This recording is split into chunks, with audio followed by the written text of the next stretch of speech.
নমস্কার, প্রিয়াঙ্কা হোম কিচেনে সকলকে স্বাগত জানাই। তো আজ আমি চলে এসেছি কিন্তু একটা দারুণ মজাদার রেসিপি নিয়ে। তো এই যে দেখো, এখানে নিয়েছি বেগুন, দুটো বেগুন নিয়েছি, আর এখানে নিয়েছি আমি 4টে ডিম। তো এই ডিম আর বেগুন দিয়ে একটা ইউনিক রেসিপি আজ আমি বানাবো। তো তোমরা বেগুনের অনেক রকমের রেসিপি খেয়ে থাকবে, তো আজ আমি যে রেসিপিটা বানাবো সেটা কিন্তু একদমই অন্য রকম, একদম ভিন্ন স্বাদের। তো দেখো, তার জন্য এই বেগুন দুটো প্রথমে আমি এই কাঁটা চামচ দিয়ে একদম ফুটো ফুটো করে নেব। তো তোমরা দেখতেই পাচ্ছ, আশা করি বুঝতে পারছো। তো পুরো ভিডিওটা দেখতে থাকো, তোমাদের ভালো লাগবে। তো দুটো বেগুনকেই এইভাবে কিন্তু ফুটো ফুটো করে নেব। তো এই যে দেখতে পাচ্ছ, বেগুনের সাইজটা কিন্তু একটু বড়ই আছে।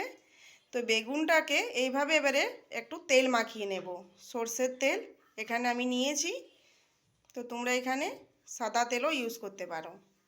তো এই যে দেখো, খুব ভালো করে কিন্তু তেলটা লাগিয়ে দিতে হবে। তো এই যে দেখো, আমার এখানে তেল লাগানো হয়ে গেছে। তো এই যে দেখো, এবারে এই বেগুন দুটোকে কিন্তু আমি ভালো করে পুড়িয়ে নেব।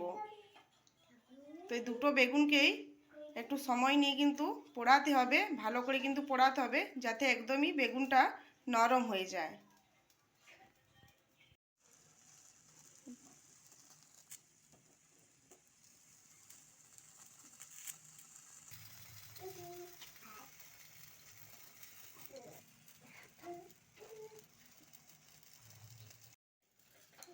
তো এই যে দেখো, এখানে কিন্তু একটা বেগুন আমি পুড়িয়ে নিয়েছি, আর দেখতেই পাচ্ছ কত সুন্দর পুড়ে গেছে।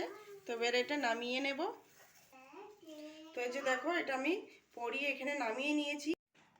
তো এই যে দেখো, এবারে বেগুনের কিন্তু আমি ছালটা ছাড়িয়ে নিচ্ছি। তো যদি এইভাবে কিন্তু একটু ছাড়িয়ে নেবে, যদি না ছাড়ে তো একটু জল হাত করে করে ছাড়িয়ে নেবে।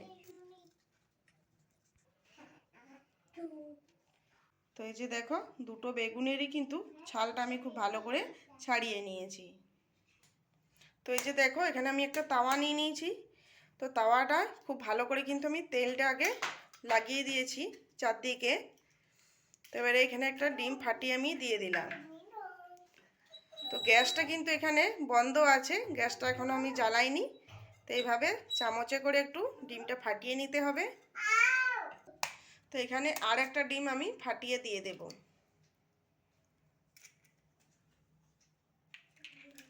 তো এটাও কিন্তু একটু চামচে করে এইভাবে ফেটিয়ে নিতে হবে।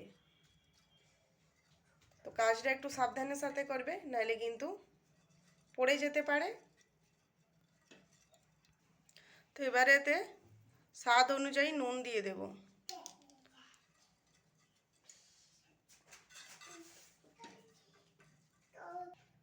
তো এর উপরে যে বেগুনটা আমি পরিয়ে রেখেছি, এবারে ওইর উপরে দিয়ে দেব।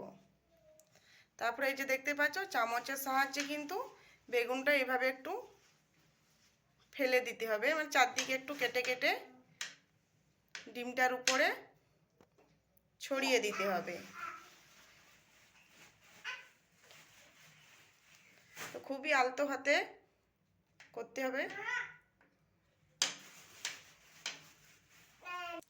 তো এখানে কিন্তু এটা আস্তে আস্তে ফেলিয়ে দিতে হবে। এই যে দেখতে পাচ্ছ, একটা আমি কাঁটা চামচ নিয়ে নিয়েছি, কাঁটা চামচের সাহায্যে করবে তাহলে ভালো হবে।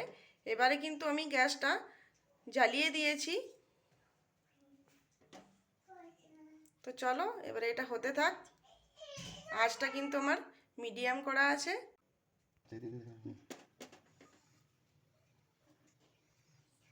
তো দেখতেই পাচ্ছ, বেগুনটা কিন্তু আমি চারদিকে ফেলিয়ে দিয়েছি ডিমের উপরে, আর এটা দেখতে কতটা সুন্দর লাগছে।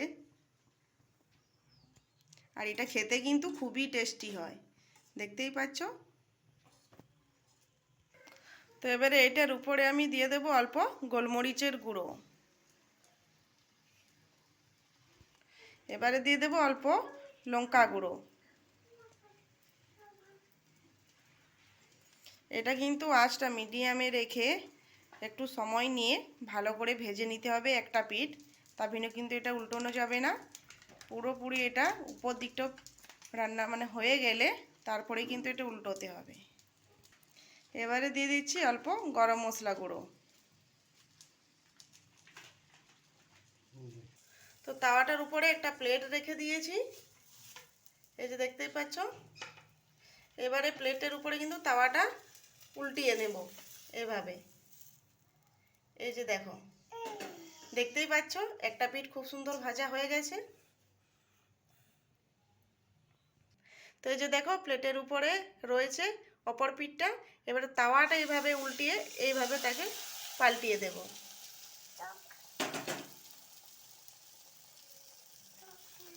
তো এই যে দেখো এবারে এই পিঠটা কিন্তু খুব ভালো করে ভেজে নেব।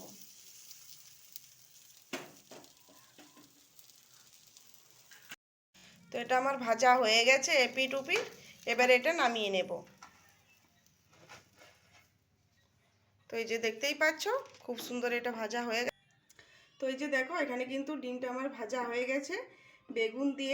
বেগুন পোড়া দিয়ে ডিম ভাজা কিন্তু আমার রেডি। তো এইভাবে কে কখনো আগে বানিয়েছো নাকি আমাকে অবশ্যই কমেন্ট করে জানাবে। আর এটা খেতে কিন্তু দুর্দান্ত হয়, দুর্দান্ত। তো অবশ্যই এইভাবে এবার বাড়িতে বানিও। তো আজকের রেসিপিটা যদি ভালো লেগে থাকে তো অবশ্যই আমার চ্যানেলটা সাবস্ক্রাইব করে দিও। ভালো থেকো, সুস্থ থেকো। আরও আসছি এরকম নতুন নতুন রেসিপি নিয়ে।